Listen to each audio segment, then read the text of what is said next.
Oh, yeah. Look at that. Welcome one, welcome all. Super Bowl. Here we come. The biggest homers in the world right here. My name is Russell Wayne with the main event 365. Follow us on Facebook. Subscribe to the YouTube channel because it's free and it helps us if you want to help us, and if you just want to troll us, yeah, you should still follow us because we're fun to troll too.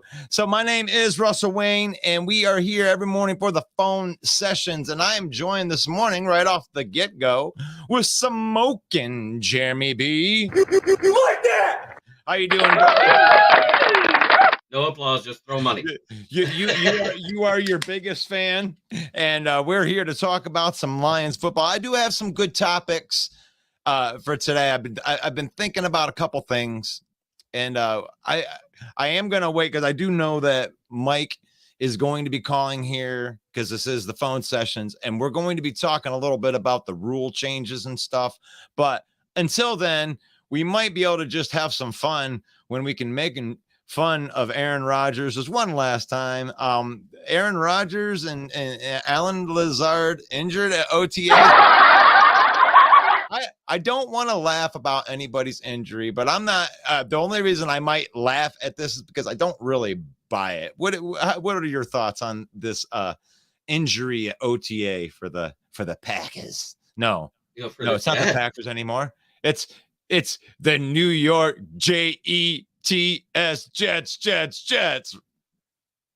Well, I got one thing to say to all these people getting injured in OTAs, and that includes the tight end for Washington Commanders that they just reported about this morning.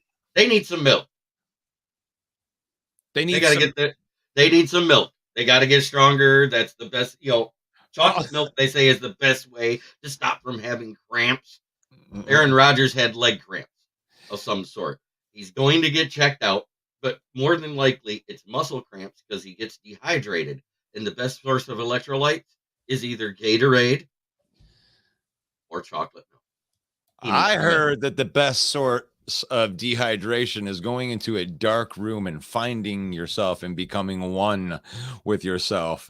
Oh, but, yeah, that's for the off season, not during. Yeah. But I think that his mind is in the right place. I think it's a non-issue. That's and I would like to know what you think in the comments. I mean, really, I'm just a knucklehead with a podcast, and I go live. But Dawn is in here, said thank you so much. This is from a devoted Green Bay Packer fan. Hey, we invite all the fan bases here. We actually love it when you make fun of us because you've made fun of us for so long as the Green Bay Packer fan base, and deservedly so. We haven't been very good, but those days are over. Green Bay Packers cannot beat the Detroit Lions anymore. Dan Campbell has that lock and key, and Jordan Love has everything to prove as far as I'm concerned. But what do you feel about that? You think that the Lions are just in a completely different mindset now, where you don't really feel like you're chasing anybody anymore, do you? Who had the best offseason in possibly the whole NFL, let alone the NFC North? That could be debatable. That part right there could be debatable. You could say that the Green Bay Packers did get better. They did draft one hell of a pass rusher. I'm talking about from the defensive side of the ball here. This is the thing is as a team. The thing that people seem to forget about Green Bay is they think that Aaron Rodgers left, out, here comes this, it all of a sudden just makes the defense bad or something like that. That was a pretty good defense last year, and that the defense got better for the Green Bay Packers. So Justin Fields has to answer questions against the Green Bay Packers defense, right? It doesn't matter. It doesn't matter that Aaron Rodgers isn't there. It's never been about Justin Fields or Jared Goff or Kirk Cousins versus. I mean, these guys aren't on the field at the same time. It's versus their defense, and Green Bay had a pretty good defense last year. And I'm sure you're going to provide me with some outlandish stats that says that they're an outlier and they're the worst defense in the world. But I saw the product on the field, and according to Pro Football Focus, they were the 21st ranked defense, the Green Bay Packers. Now, Is that the total defense? I mean, this is all, but they did get better in the That's defense. total defense. That's total defense, and you have to look at what they lost. They added some things which should make it better, but they're unproven rookies. And I'm not, and you're bringing and Rashawn Gary. Rashawn Gary, he's great, but he stayed there. You know what I'm saying? So that being said, it looks like they're going to be better, but you can't say it's better. Did they address that secondary early enough in the draft? I don't think they did.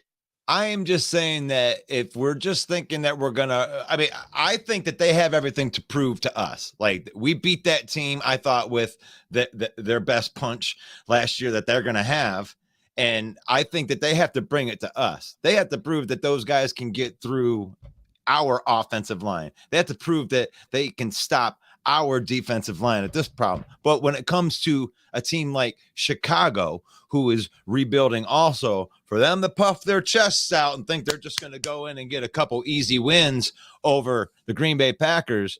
If I had 120 million in cap room, I could get better too. But when you only have 3 wins, how much better could you get? So I'm not saying Green Bay Packers versus the Lions. I'm saying Green Bay Packers versus the division. It's really whatever Jordan Love is whatever that team's going to be, because that's what they were minus. The biggest minus is you take a Hall of Fame quarterback out. Now, can he? I want to see him take a page out of Aaron Rodgers last year's playbook and be Kirby Joseph's best receiving option. All right. So Jordan Love bust. Heard that he looked bad in OTAs. That was by Facebook user. From Rob, we got Lazard has an issue with injuries, and he probably would have an awesome career if he hadn't been injured every year. I mean, and that's fair. That's fair. Lazard is one of those guys, and Aaron Rodgers wanted him there for a reason. I mean, obviously he wants to have security blanket and familiarity. He knows where he's going to be. He's going to be at that spot that Aaron wants him to be. And, but when it comes with that, but that is not what I wanted to talk about today. We got off a little bit of track right there on a sub topic right there. So one of the things I want to talk about is the fact that George Kittle endorses Sam Laporta. I don't know if you saw anything that had came out with that, but I got a little thing. Did you see that? Yeah, I saw it. And I'm happy for it. You know, George Kittle is one of the best in the game. He's a top 5 tight end right now. Hands down. You could argue between 3 and 5 that they're all pretty much the same. The number 1 guy, of course, is Travis Kelce. Number 2, you can debate even it being Mark Andrews or George Kittle, just because of what they do for their teams. But Kittle has a little more injury concern than what Andrews has. That's why I have him at 3 in my book. So, you know, I really this was one of those picks right here. When I look at the Sam Laporta pick, Jeremy, I was like, it threw me a little bit, and I think that I'm not alone when there's a lot of the fan base that was out there, and you can put that into the comments. Did you like the Sam Laporta pick at all? I mean, some people think, oh my God, another tight end, but put that. It wasn't the first round, so I loved it.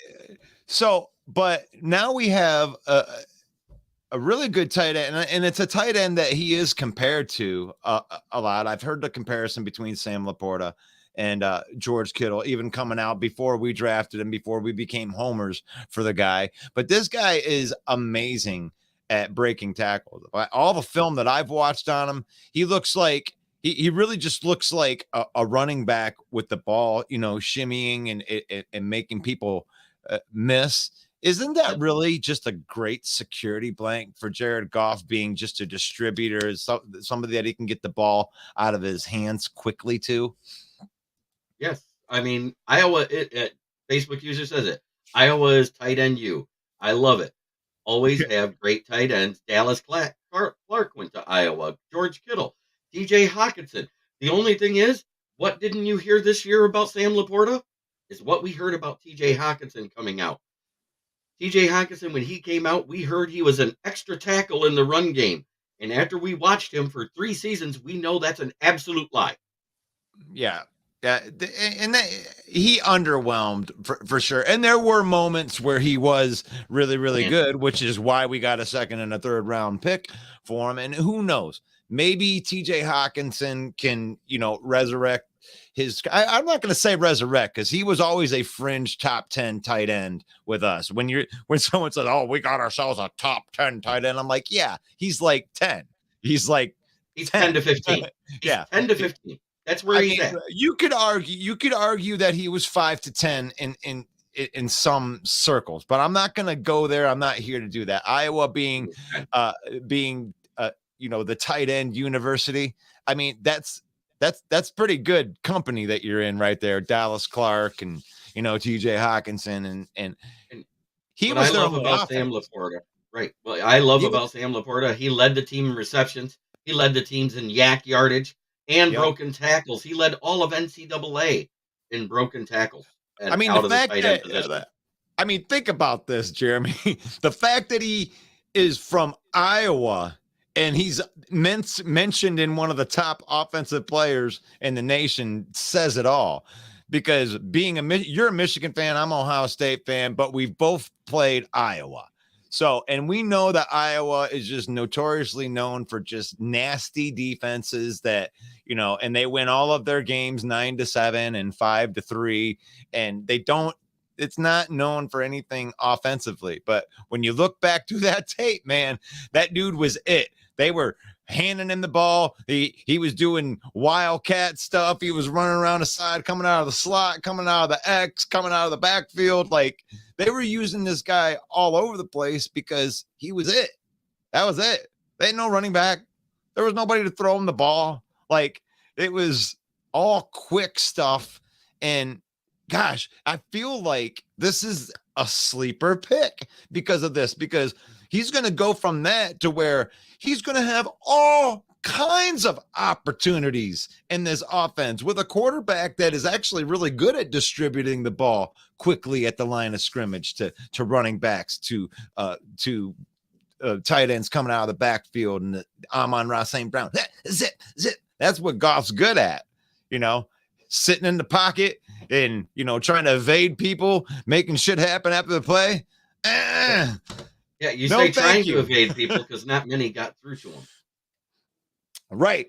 And that's where it benefits. You either get a playmaking quarterback, right, that you're going to have to pay a gazillion dollars to, that you're not going to be able to get offensive line. He's going to be running for his life the whole time. Or you build the entire franchise and then they drop a quarterback in. Now, fortunately, Goff is like in the middle of that, right? Goff is like not athletic. He's not quite athletic. But he's not getting paid like Patrick Mahomes. He's in the middle of that tier of where it's like you're getting value for him being a top 10 producer. You're getting value at the contract. And then you can bring a guy like Hendon Hooker along and then do that beautiful thing that you love to do, which is develop a quarterback, let him sit for a year behind the system, maybe 2 years in the system, and possibly even get some value out of this guy. But I got off track right here because we were talking about Sam Laporta. But Sam Laporta is the type of dude that makes Jared Goff look really, really good. Yep. He runs great crossing routes, breaks tackles, beats out safeties when they're trying to get him, or cornerbacks. He's as fast or faster than a lot of linebackers in the league. It's like 4.5 40, right? That was that 4.5 4.6 right in there. Yes, he's right in that middle. So it's a good pick. Oh, that's a good call right there. Let's talk about that right there. So Sam Laporta start over Brock Wright. Now, this is like, before you answer this, because I know you might just say yes right off the bat. But here's the thing. It's like tight end is known as like one of the hardest positions to translate from college to the NFL. So with that being said, and Brock Wright's been here for a while. I mean, Brock Wright kind of knows what time it is. So, I mean, but that's the entire time of the Campbell organization. Yep. with this signed as a UDFA 2 years ago, signed to the futures contract last year. and then they So extended him this year. our team loves the competition type of thing, and you earn your way on. I mean, is he a slam dunk tight end one day one?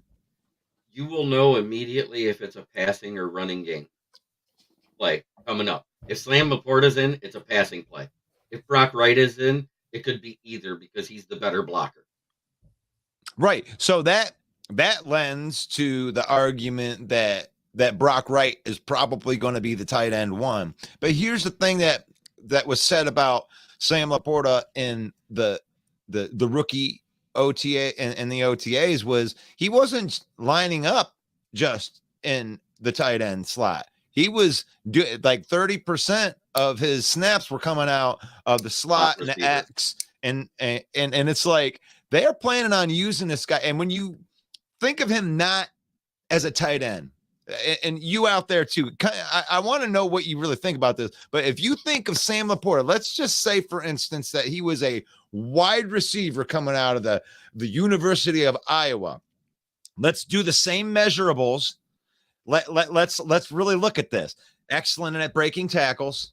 Run out to the catch. He ran a 4.5 40, which isn't great speed, but for a guy that's 6'4", 250 pounds, that's very good speed for a guy that's going to be a red zone target. So if you just stuck the wide receiver instead of TE, does that make him a first round pick?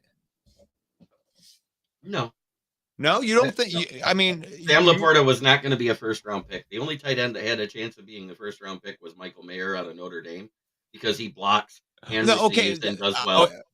So okay, I feel you right there. What I'm trying to get out of you is the argument that tight end is less valuable than a wide receiver. I'm not trying to say where he was ranked, where Michael Mayer was. I'm saying put him in the position, like, let's say that he didn't test as a tight end at all. Let's say that he tested as a wide out. He was a wide out, and then he was that same playmaker, 6'5", 255 pounds, runs a 4.5 40 with a good catch radius, good break tackles. Does that skill set as a wide receiver possibly make him a first round pick? No, it probably would have made him drop. As in being a tight end in that fast, it moved him up in the draft. As a wide receiver and that slow, because 4.5 is slow for a wide receiver, you end up being a 3rd through 5th round pick or possibly a UDFA at that point. Because it's so diluted with guys that actually are there to catch passes. So you got to look at our UDFA that we picked up, Cato and Thompson. It's a good question because this is all in the eye of the beholder right here too, because of how you value. Like it isn't great speed, but for the size, you're not usually even seeing wide receivers that are 250 pounds, like for one. So that's kind of what slides them into that tight end discussion. But the point I'm trying to get at here is this is a big bodied pass catcher. That's the way I want Lion fan from here on out. If you're listening, you're a Lion fan, look at him as a big bodied pass catcher, then you'll kind of see where the skill set could translate and where you could still use a Brock Wright. You get both those guys out there, two tight end sets all day long, right? Yep. Yeah. So and that's why I just wrote my UDFAs that may make the roster, and I also specifically pointed out Cato and Thompson because he's not just a wide receiver at his size. So he's 6'4" and 235 pounds. He played quarterback, halfback, fullback, tight end, and wide receiver. Runs a 4.65, which as a wide receiver, that's why he fell out of the draft. But because of his skill set that he has outside a wide receiver, it's a great pickup, and he should be on the practice squad. When you look at like wide receiver, and I get this, Justin Jefferson's the best wide receiver, and this is going to translate into our next topic really, really well. So pass catching wise, I would say hands down that he is the best wide receiver, and I'll give that to him. But now there's a lot of that that might have to do with a gentleman that they may be losing after Means June they are 1st. losing. They are losing for sure. So Dalvin Cook is making his way out. And I'm arguing right here. And let me finish this before you interject on this. So I'm going to argue right here that Justin Jefferson's production is going to get hurt because Dalvin Cook is leaving. And here's why. Because you put 8 in the box when you're defending Dalvin Cook. Dalvin Cook is a bona fide top 5 every year of his career back. You can argue that on some years, maybe that he's on the fringe, on the back end of that or whatever. That's semantics. But he is somebody that you have to account for as a weapon, and you got to put 8 in the box. You got to account for that. That opened up lots and lots of one-on-one opportunities for our man, Justin Jefferson. And I'm sorry, in an 8-man in a box, you're going to be doing that for Dalvin Cook. I understand that. You have to do that. Ain't nobody in this league going to put 8 in the box for Alexander Madison and DeWayne McBride. And they're going to be able to reallocate those services to the outside to guard those pass catchers. That's going to hurt Kirk Cousins. That's going to hurt Dalvin Cook. Now, smoking, Jeremy B. Give me some of that smoking. Mark my words. I think DeWayne McBride may garner it by midseason because I think he's a better running back and overall round running back than Alexander Madison coming out of college. The kid was a workhorse back out there at UAB. I loved him. He's strong. He's quick. He has great moves. He receives out of the backfield. He actually blocks for his quarterbacks. He does all of it. Him and Eric Gray were the 2 most all-rounded running backs coming out of college. I love it. Look at Jeremy B coming out of the woodworks right there to go to the defense of Kwesi right there. And I'll admit this. That was probably one of the best 7th round picks of the draft right there. And DeWayne McBride. And for what the Lions needed, as much as anybody says it and they don't like it, Antoine Green was another one at 6'2" and a 4.4 to 4.3 guy at the wide receiver spot with Jameson Williams missing 6 games. That speed to interject in the lineup other than Josh Reynolds. Which I'm going to plug right now, Pride of Detroit, because they have a fantastic interview on there with one of the guys that was the talent scouts at North Carolina that watched Antoine Green all of his career and the things that he went through just to get where he's at. It's an awesome story. This kid has overcame a ton to make it to the NFL. And the fact that he was drafted at all is such a testament to how hard that he worked to get back, because he came back from a horrific injury and was still a productive player on a very bad offense. An average 19 yards per catch. Right. And he had everything that you're looking for in that prototypical wide receiver that you're looking, that red zone threat. He is, I mean, Marvin Jones, he should be attached to Marvin Jones' hip. And Marvin Jones, if he can learn from Marvin Jones, going up to make those contested catches, because this kid, God, I didn't mean to even get on the Antoine Green thing, but they say this kid was one of the best in the nation at going, like when it came to people contested catches and him going up and having to fight for a ball. There's not very many better wide receivers that came out in this class than Antoine Green. He had to be, because Drake May was a first-year starter, which means he lacked in decision-making like most starters do in college. You know, he's athletic. Uh-oh. Well, I'll just I keep that. Gosh, that sucks that his connection's bad on that. Give it a minute. Yeah, okay. But Drake May struggled with decision-making. Yeah. That's the only thing he struggled with. He has great arm, great accuracy, but with his decision-making, he would throw it into trouble. And luckily, he had Antoine Green to make those contested catches. See, Matt, how did we do this? We ended up we got derailed because of our homerism. We want to talk about our 7th round draft picks too, guys. Ours is good. But losing Dalvin Cook, 100% will hurt Justin Yeah. Jefferson's production because, like you said, if there is an 8 in the box, that means there's 5 in coverage instead of 3.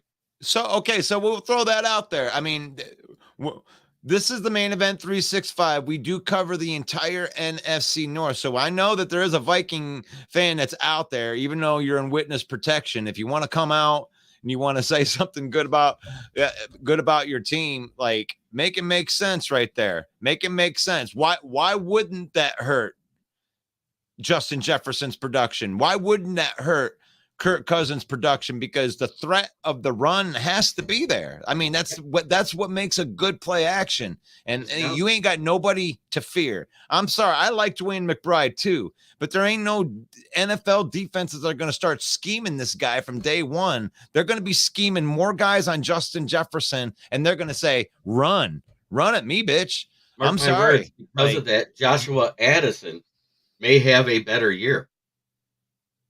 Oh, you're talking about, Addison. Jordan Addison, I mean. Yeah, Jordan Addison. Yeah, you threw me off there. Yeah, you called me out on my thing this morning. I had thunder. The reason why I say that is because they're going to be doubling Jefferson when in man. Yeah. Which is going to leave Addison open. Sure. And Addison is a little more talented physical skill sets than what Adam Thielen was. I don't know about that. Kid's like 178 pounds soaking wet, man. I am talking about speed, route running. Sure. Coming out of college, he's better than Thielen was coming out of college. Yeah, but like, especially in this division right here, where you've had all those wide receivers. Black and blue. We have cornerbacks in this divisions that will put their hands on you, and that little 178-pound dude might not be able to get off the line of scrimmage. This is the pros. So he did great at that in college, but he's got to prove that he can do it. Amon Ra was a 4th round draft pick, guys. So I understand what you want. Amon Ra's defense. In Amon Ra's defense, he should have been a 2nd round pick. Sure. Get that right. So that's fair. That's fair. What I'm saying is we got that value in the 4th round. You spent a 1st round pick on something that you probably could have let fall value wise as far as wide receivers.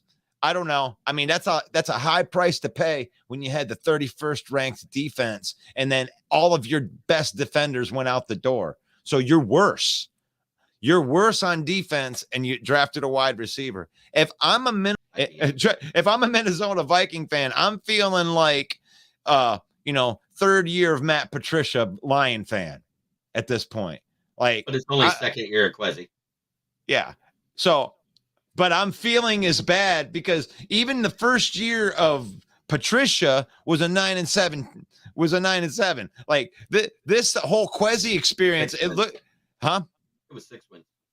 Was it? Are you sure? Yeah, the last 9-7 year was Caldwell. We went to 6 wins. Oh, I thought that he was okay. He took over a 9-7 team. Yeah, and said that wasn't good enough. That's right. But feeling like after that 2nd year, I'll say that after that 2nd year with Patricia, this is how Viking fan should feel right now because you have nothing to hope for. It's only going to get worse. You just got your nose above water. I can sign my draft class. Wait, you want to know how they should feel when they drafted a wide receiver in the 1st round over defensive talent? A slap in the face. Okay, so I don't know if it'll hurt Jefferson because they have Madison and Addison from USC. Yeah, but you lost Adam Thielen, and you're going to lose Dalvin Cook. Those guys are not upgrades. Addison is not an upgrade from a seasoned pro like Adam Thielen. Thielen is a good number. At the same time, he misses time on the field. I understand that. That's fine, but when I'm looking back and all I can go by is what happens on the field, right?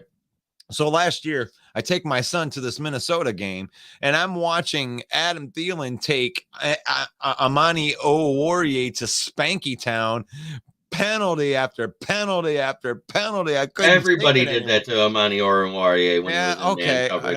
I tell you, but Adam Thielen is a good pro, and you can't just, it isn't addition by subtraction, guys. Your team was one of the best teams in the NFL. You got into the dance and you put your best punch forward. You came into this year minus a second round draft pick. Next year, you're going to be minus your third round draft pick. You got to rebuild. The rest of the division got better. The Lions got better. Chicago got better. Green Bay got better. Where? Minnesota? Minnesota? I like picking on Packers fans. Come on, it's fun. Yeah, but okay, you can pick on Packer fans, but you can pick on Minnesota fan a hell of a lot more than you can pick on Packer fan right now. You guys won a lot of one-score games at the end of games. Not because you were great, because you did just enough to win. And it was, you know what it was? Last year, the Minnesota Vikings were the 2020 Pittsburgh Steelers. Yeah, they were paper champs. They went all in. They thought that Hockenson was going to be the to push them over. And gosh, they got into this offseason.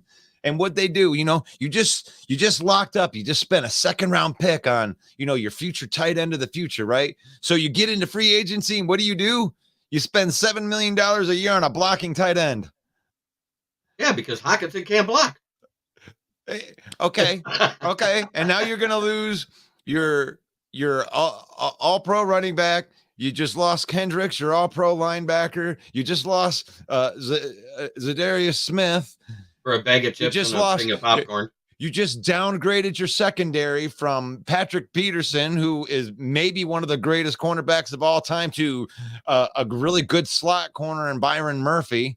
And it's like, Byron Murphy's decent. He actually played the two last year. Decent. Okay, that to me, what he didn't play as decent as Patrick Peterson did last year for that team.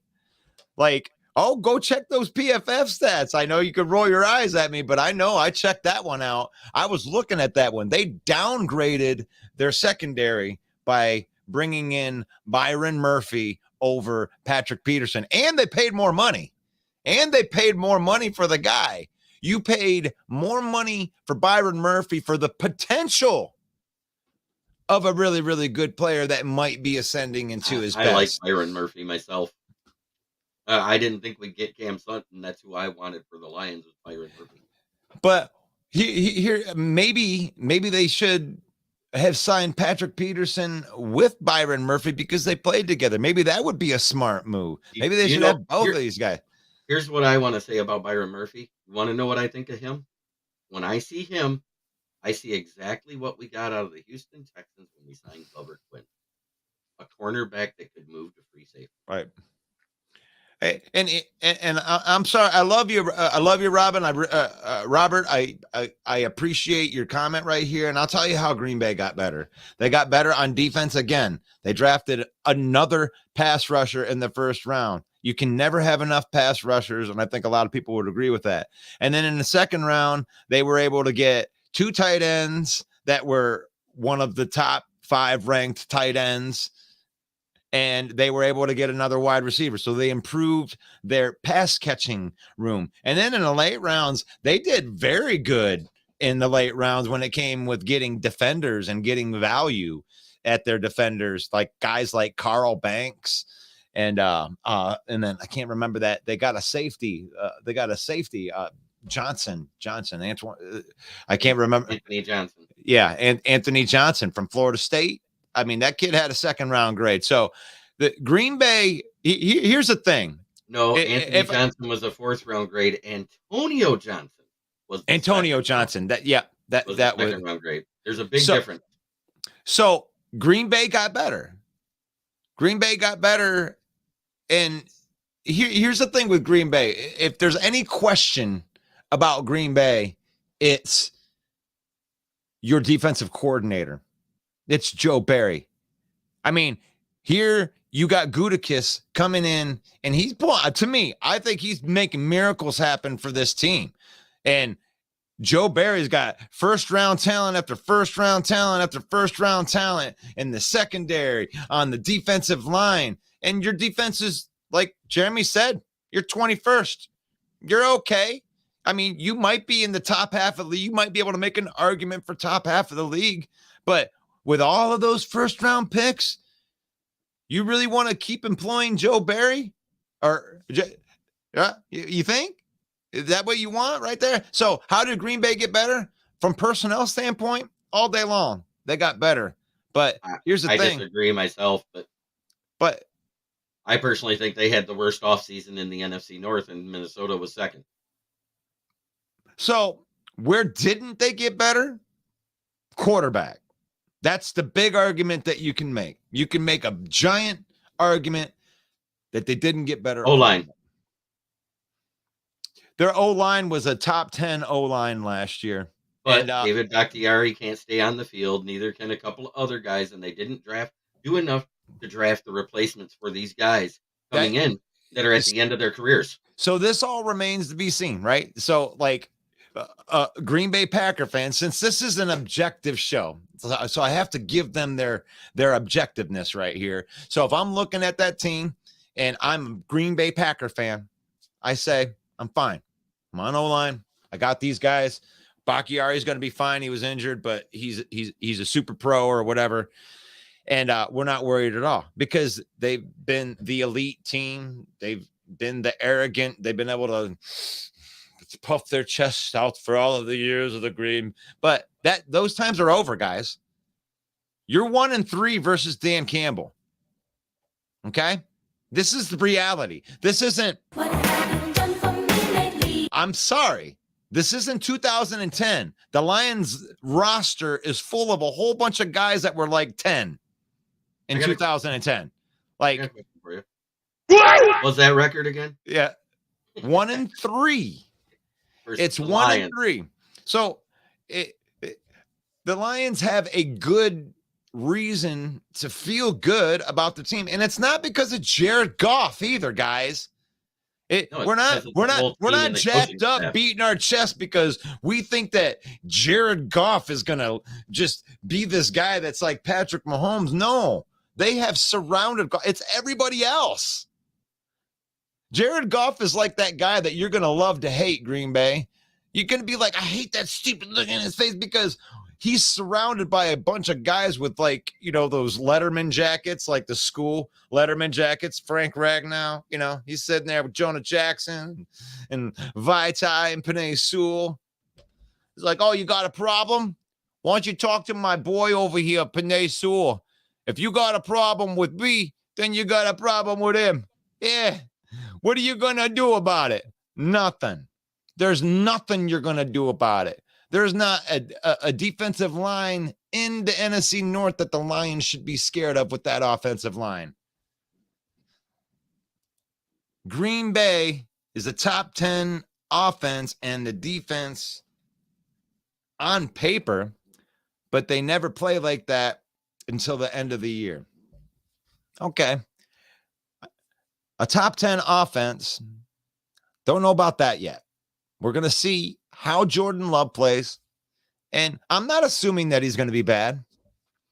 I know that there's a lot of Lions fans that are like, oh, no, there's no way you could have 3 Hall of Fame quarterbacks. I mean, anything's possible.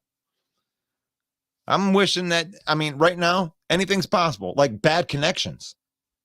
The fact that we can't keep smoking Jeremy B and he's got that look on his face. What are we supposed to do about it? Nothing. There's nothing you can do about it. Just like the Lions pass rush. There's nothing that they can do about it. They can't stop it. It's going to keep going. Just like that frozen look on Jeremy B's face.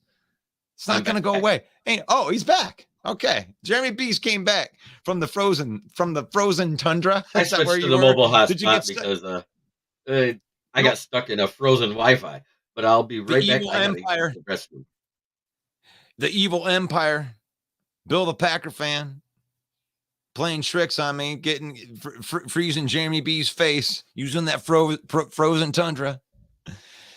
So Rob says, I'm a Packer fan, but I'm not sold on Love at all. You could be sold. I know what it's like. We have Jared Goff, okay? Our fan base is absolutely split on Jared Goff. So I can understand that Green Bay's fan base, why they would be split on having Jordan Love, right? He is unproven. You don't know. You don't know. That defense is still pretty good though. I'm not here to blow smoke, right? I mean, we have our homer shows. We love our 7th round draft pick. We did a little homerism there for the Detroit Lions. But you look at the Packers, they did improve. I'm not going to agree with Jeremy B on that. I mean, a top 10 offense and defense on paper, that might be a little bit of a stretch. I don't know about a top 10 offense. I mean, that's a pretty bold statement, honestly, with the quarterbacks that are in this league, and for a brand new dude just to be that guy and come in and be a top 10 with unproven wide receivers, with unproven playmakers all over the place. And I know that Jeremy didn't really like the offensive line, but really, that's really the only thing that you can truly rest on is that they're running back. Your offensive line is pretty good. Yeah, you're running backs. I'm not sold on Dylan like everybody else is, but Quadzilla, he has some impressive quads, Jeremy B, but I don't know about him being a competent even backup. Aaron Jones is great. I like Aaron Jones. Hey, I watched AJ Dillon get stood up by Derek Barnes right in the goal line when it mattered. So I don't care about what it looks like in the middle of the season.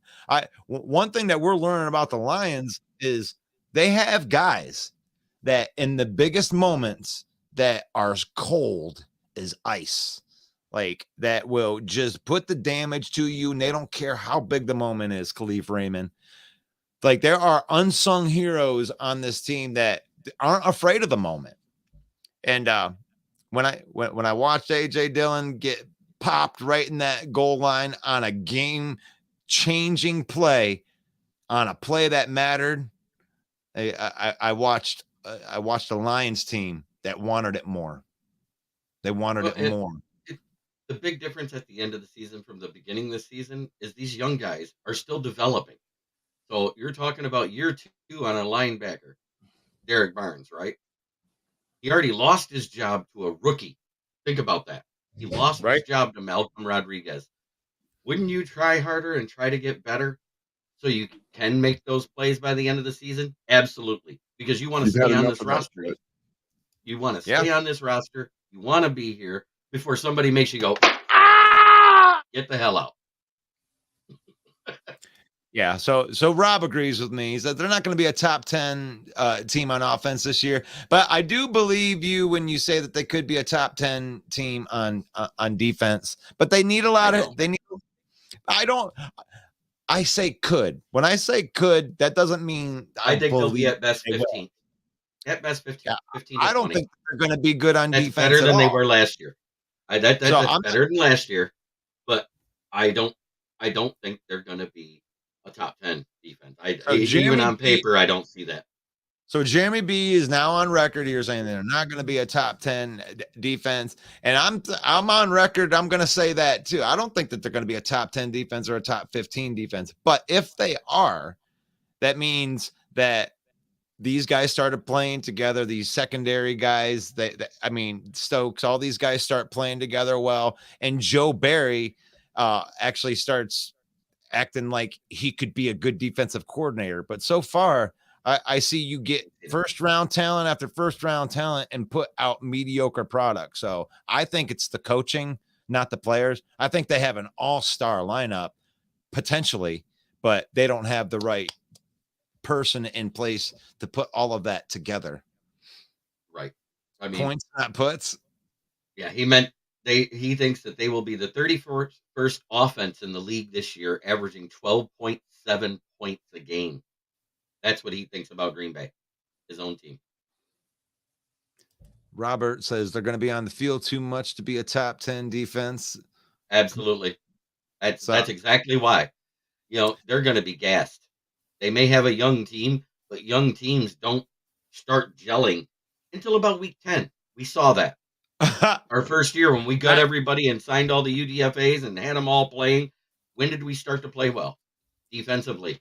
In year 1 under Campbell and Aaron Glenn. It was Yeah, about week and 10, he week did 11. it with a lot less talent. Like what I was talking with Bill, the Packer fan, this morning on a non-homer type of thing, and I was talking about the differences between. He's like, "Well, you've had good teams before," and I was like, "Well, no, it's a little bit different now." Like when it was Stafford, Sue, and Calvin Johnson, we had cap problems every year because we had to work around those three. Just they were Those the 3 rookie largest. caps. That 3 rookies, but those rookie contracts made them like the highest paid players at their position, like or at all. Like you're talking about a defensive tackle that was getting QB money.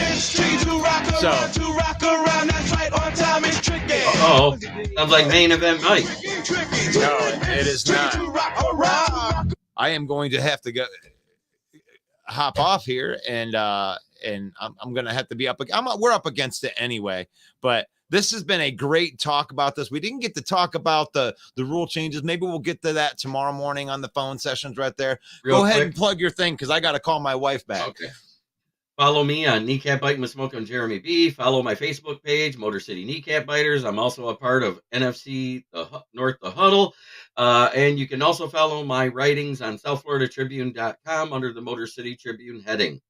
That is awesome. So thank you, everybody that's out there. This is Main Event 365. Follow us on Facebook. Subscribe to the YouTube channel because that is really how we get out there, right? You know, we want to be able to reach more football fans. We definitely understand that this is the hardcore football fans that are watching right now. All the casual fans checked out right after the draft was over. So I appreciate each and every one of you for being a hardcore football fan and supporting your team. And I don't even care which team that it is. If you're fanning hard, you keep fanning hard. We represent the Detroit Lions. They're going to win the NFC North. So God bless every single one of you guys that's out there listening. One Pride, baby.